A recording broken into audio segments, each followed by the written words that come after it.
Australia की खोज हुए 250 साल से ज्यादा बीत गए हैं, लेकिन आज भी इसकी पॉपुलेशन इसके एरिया के हिसाब से बहुत कम है। लेकिन ऐसा क्यों है? ये समझ लो कि यहाँ 1 किलोमीटर पर सिर्फ 3 लोग रहते हैं। तो दोस्तों, ऐसा क्यों है कि ऑस्ट्रेलिया बिल्कुल खाली पड़ा है? आपको बता दें कि ये एक ऐसा देश है जिसका कुल एरिया तो भारत के एरिया से 2 गुना है, लेकिन इस देश की जनसंख्या मात्र 2.5 करोड़ ही है। इसकी आबादी मात्र दिल्ली जितनी ही है, जबकि ये देश आकार में दिल्ली से 5183 गुना बड़ा है। जैसे अमेरिका दुनिया का एकमात्र ऐसा देश है जहां की 90% से अधिक आबादी उनके शहरों में रहती है, वैसे ही ऑस्ट्रेलिया की अधिकतर आबादी उनके तटों पर स्थित 5 शहरों में रहती है, जिसमें सिडनी, मेलबोर्न, ब्रिस्बेन और एडिलेड शामिल है। आपको ये सुनकर हैरानी होगी कि ऑस्ट्रेलिया की 90% आबादी सिर्फ इसके 0.23% एरिया पर ही रहती है। और खास बात यह है कि ये सभी शहर ऑस्ट्रेलिया के साउथ ईस्टर्न कास्ट के किनारे बसे हुए हैं, जबकि ऑस्ट्रेलिया चारों ओर से समुद्र से घिरा हुआ है और इसका कुल सी कास्ट 36,735 किलोमीटर लंबा है। इस देश की खोज कैसे हुई? साल 1779 में सूर्य और पृथ्वी के बीच से वीनस प्लैनेट गुजरने वाला था।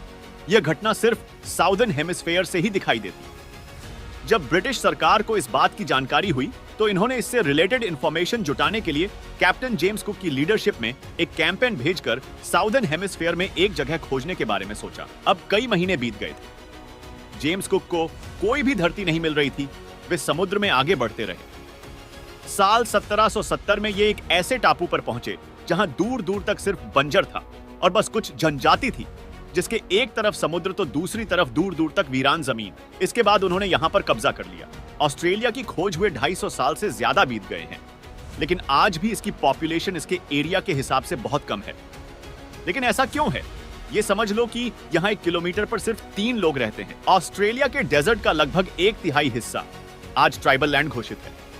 और आपको जानकर आश्चर्य होगा कि ट्राइबल लोग जो इन जंगलों में रहते हैं, यही ऑस्ट्रेलिया के नेटिव लोग हैं, जबकि गोरे लोग, जिनको आप इनकी क्रिकेट टीम या दूसरी जगहों पर देखते हैं, तो वो असल में यूरोपियंस हैं, जो अंग्रेजों के समय यहां पर बस गए हैं और ऑस्ट्रेलिया और सुमानिया के मूल निवासी है। इन्हें अब ओरिजिनल ऑस्ट्रेलियन ट्राइब्स माना जाता है। दोस्तों, आपको यह जानकर आश्चर्य जरूर होगा कि आज भी भारतीय डीएनए ऑस्ट्रेलिया के मूल निवासियों में पाया जाता है, जो हजारों वर्षों से ऑस्ट्रेलिया में रह रहे हैं। ऑस्ट्रेलिया 7 महाद्वीपों में सबसे छोटा महाद्वीप है, लेकिन क्षेत्रफल में यह देश विश्व का 6ठा सबसे बड़ा देश है। इससे बड़ा केवल रूस, कनाडा, चीन, यूएस और ब्राजील ही है। दोस्तों, पहले किसी भी जगह पर लोग तब रहते हैं जब उस जगह की जियोग्राफिकल कंडीशंस उनके रहने के लिए सूटेबल हो। यानी वहां का मौसम कैसा है, वहां कितनी गर्मी है और ठंड है, और वहां पर रिसोर्सेज हैं या नहीं, नदी है या नहीं, क्योंकि नदी ही मीठे पानी का सबसे बड़ा सोर्स होती है। इसके बाद किसी भी देश की पॉपुलेशन बढ़ने में एक महत्वपूर्ण बात है कि उस देश के लोग अपने घर में कितने बच्चे पैदा करना चाहते हैं, वहां के लोग कितने जागरूक हैं। दोस्तों, आज ऐसे कई कारण मौजूद हैं जिनकी वजह से हम कह सकते हैं कि ऑस्ट्रेलिया का ज्यादातर हिस्सा खाली पड़ा हुआ है। जैसे कि यहाँ पर इतने डिफिकल्ट जियोलॉजिकल कंडीशन है, तो जाहिर सी बात है कि इन एरियाज में किसी भी तरह के इंसानी बस्ती को बसाना थोड़ा मुश्किल हो जाता है। इस देश की कुल आबादी के 90% लोग यूरोप के रहने वाले हैं, और यूरोप एक ठंडी क्लाइमेट वाला क्षेत्र है। अब ऐसे में लोग समुद्र के किनारे ठंडी क्लाइमेट में ही रहना पसंद करते हैं। दोस्तों, आपको ये भी बता दें कि ऑस्ट्रेलिया के बहुत ही कम एरियाज में बारिश होती है, तो यह जान लेना भी जरूरी है कि आखिर उस एरिया में ही बारिश क्यों होती है। तो ऑस्ट्रेलिया के ईस्टर्न, ईस्टर्न और साउथ वेस्टर्न रीजन्स में प्रशांत महासागर की ओर से जो हवाएं चलती है वो गर्म हवाएं होती है, और इस कारण इवेपोरेशन होता है।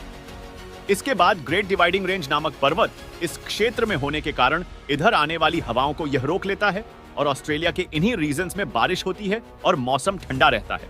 ज्यादातर बारिश का मेन कारण होता है समुद्र से उड़ने वाली गर्म हवाएं, जो आगे चलकर किसी की लैंड पर बारिश करती है।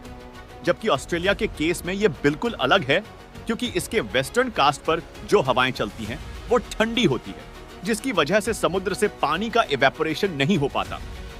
अब जाहिर सी बात है कि अगर समुद्र से पानी इवेपोरेट नहीं होगा तो बारिश करवाने वाले बादल नहीं बनेंगे, और बारिश होने का तो फिर सवाल ही नहीं उठ पाता। तो अब ऐसे में हुआ क्या कि ऑस्ट्रेलिया का वेस्ट एरिया पूरी तरह से डेजर्ट में बदल गया। अब इसके वेस्ट में वर्षा नहीं होने के कारण सी कास्ट से अंदर की ओर जाने पर गर्मी बढ़ जाती है और मौसम सूख जाता है। और ऐसे में तापमान 40 डिग्री सेल्सियस से ऊपर तक पहुंच जाता है। इतने अधिक तापमान में लोग वहां कैसे रह पाएंगे? इसलिए यह एरिया खाली रह जाता है।